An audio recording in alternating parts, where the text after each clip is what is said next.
तो शिंदे सरकार बनी रहेगी और उद्धव ठाकरे की एक बड़ी भूल की वजह से अब उन्हें बहाल नहीं किया जा सकता।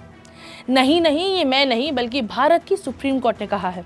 सुप्रीम कोर्ट ने शिंदे सरकार बनाम उद्धव ठाकरे के केस में बड़ा फैसला सुनाया है, मगर ठाकरे साहब की एक भूल के चक्कर में उन्हें बहाल नहीं किया जा सकता है। क्या है वो बड़ी भूल और सुप्रीम कोर्ट ने अपने फैसले में और क्या बातें कही हैं, आज हम इस एक्सप्लेनर में समझेंगे। हेलो, मैं हूं साहिबा खान और आप देख रहे हैं अनकट। तो लंबे इंतजार के बाद 11 मई को सुप्रीम कोर्ट का महाराष्ट्र राजनीतिक संकट मामले को लेकर के फैसला आ चुका है। फैसले के बाद शिंदे गुट को बड़ी राहत मिली है। कोर्ट ने साफ शब्दों में कहा है कि वो विधायकों की अयोग्यता पर फैसला नहीं लेंगे। इसके लिए स्पीकर को जल्द से जल्द फैसला लेने का आदेश दिया गया है। कोर्ट ने यह भी कहा है कि वो उद्धव ठाकरे को बहाल नहीं कर सकते हैं क्योंकि उन्होंने फ्लोर टेस्ट का सामना ही नहीं किया है। एज अ बैकग्राउंडर मैं आपको बता देती हूँ कि बीते साल एकनाथ शिंदे गुट की बगावत के बाद शिवसेना 2 गुटों में बंट गई थी। उद्धव ठाकरे ने मुख्यमंत्री पद से इस्तीफा दे दिया था फ्लोर टेस्ट लिए बगैर। फ्लोर टेस्ट में बेसिकली होता यह है कि विधायक अपना वोट देते हैं पार्टी लीडर को अगर उन्हें उस पर यकीन होता है और वो उसके साथ खड़े होने को राजी होते हैं, मुद्दा चाहे कोई भी हो।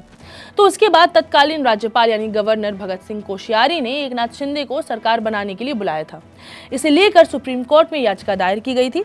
उद्धव ठाकरे गुट की ओर से 16 विधायकों की सदस्यता की वैधता को चुनौती दी गई थी, जिस पर यह पूरा फैसला आया है। सुप्रीम कोर्ट ने फैसले में कहा कि विप को पार्टी से अलग करना लोकतंत्र के हिसाब से सही नहीं होगा। अब आप सोचेंगे विप क्या होता है, तो मोटे तौर पर देखें तो ये एक तरीके की पार्टी लाइन होती है। दरअसल विप किसी राजनीतिक पार्टी द्वारा जारी एक लिखित आदेश होता है जो पार्टी के लोगों को मैंडेटरी तौर पर मानना होता है।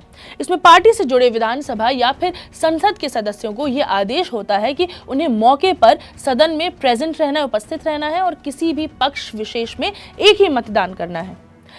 चलिए, विप समझ गए हैं तो आगे बढ़ते हैं सुप्रीम कोर्ट की वर्डिक्ट पर।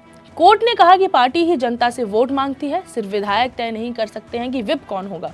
उद्धव ठाकरे को पार्टी विधायकों की बैठक में नेता माना गया था और 3 जुलाई को स्पीकर ने शिवसेना के नए विप को मान्यता दे दी थी। इस तरह से 2 नेता और 2 विप हो गए।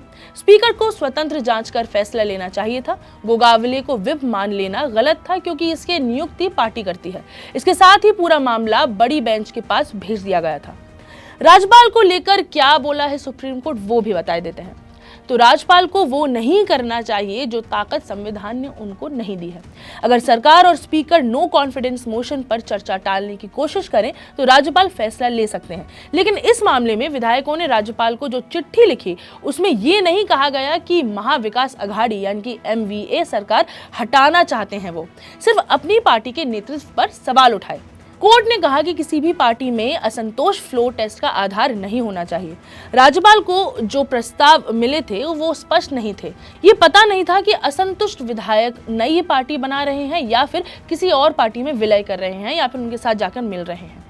अयोग्यता पर नहीं लेंगे फैसला, ये भी कहा सुप्रीम कोर्ट ने। तो सुप्रीम कोर्ट का कहना है कि वो अयोग्यता पर फैसला नहीं लेगा।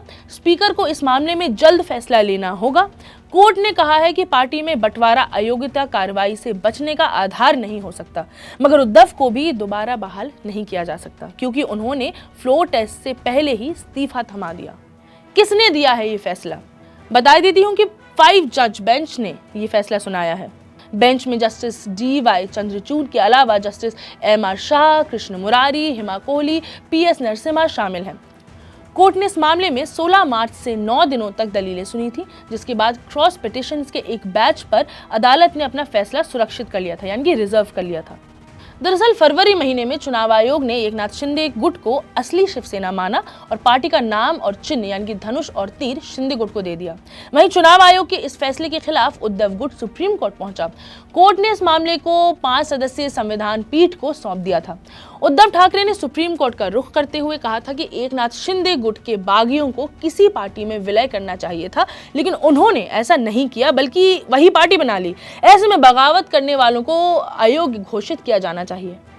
तो भाई ये तो था शिंदे गुट बनाम ठाकरे गुट की कहानी। अगर ठाकरे साहब थोड़ी देर रुक जाते और अपना इस्तीफा नहीं देते फ्लोर टेस्ट से पहले तो शायद उनका स्टेटस बहाल हो जाता। वहीं अगर एकनाथ शिंदे 2 पार्टी विप ना बनाते तो स्पीकर को जल्द ही फैसला सुनाने के आदेश भी नहीं मिलते। अब आगे आने वाले वक्त में शिवसेना का ये जो नया सिंबल है मशाल, वो कितनी आग लगाता है ये देखना होगा। ऐसी बड़ी स्टोरीज के क्रिस्प एनालिसिस देखने के लिए देखते रहे अनकट।